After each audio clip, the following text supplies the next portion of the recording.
Incorporating natives and non-natives into your landscape.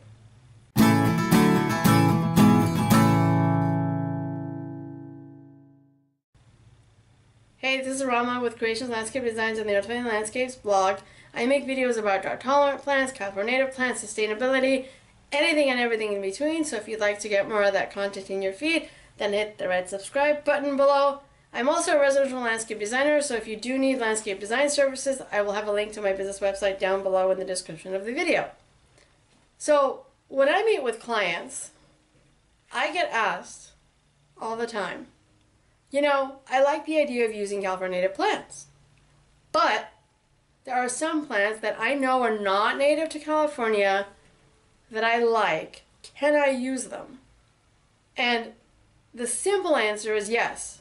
The more complicated answer is, well, it depends on whether the plant gets enough sun, shade, and what the plant needs are, and where we can work it into your garden. In some cases, there are some plants that a client wants to use where I have to be honest and say, look, you just don't get enough sun for this plant, or this plant requires more shade than what your garden has, or maybe the plant is got a nasty root system and I don't recommend it at all. But the thing with incorporating natives and non-natives is you can mix both. You don't have to necessarily go all native. And yes, I know there are going to be some native purists out there that are just gonna, oh my God, she said you can have non-natives. Yes, I did. The thing is a garden is a mixture of different plants. It's a mixture of different things that you like. It's a mixture of some plants that your designer suggested that you might not have thought about using, and it's a mixture of some plants, like let's say lavender for example, that is actually really nice to have in the garden.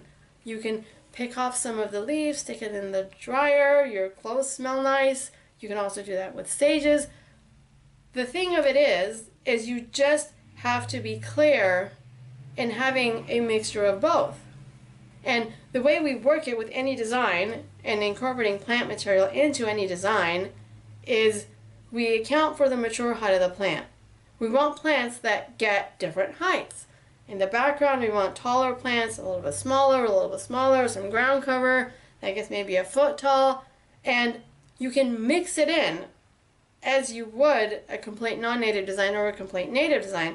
You just have to be kind of artful about it in the sense that, let's say, for example, you're going to use lavender, and you like lavender, you like the scent of it, I like the scent of it, I use the essential oil lavender.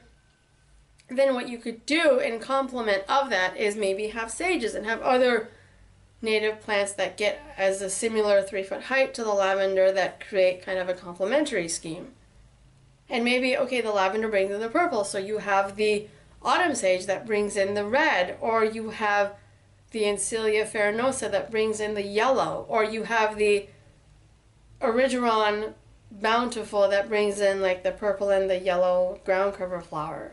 You can have a mixture of these different plants, and typically you plant them in mass, a mass of one plant next to a mass of a different plant, and you kind of try and vary it. So you can't have natives and non-natives in the garden if it's done properly. I would never ever suggest having one area of your garden completely native, one area completely non-native. I would suggest mixing it all together and creating a cohesive look, which is totally doable, because let's be honest, as much as I would love to exclusively design only California native gardens, I can't. I have clients that have some non-native plants that they love, that they want to use, and that's okay. It's okay to tell your designer, look, I know this plant isn't native to California, but I really like it. I really want to use it. It sparks joy for me. So why not use it?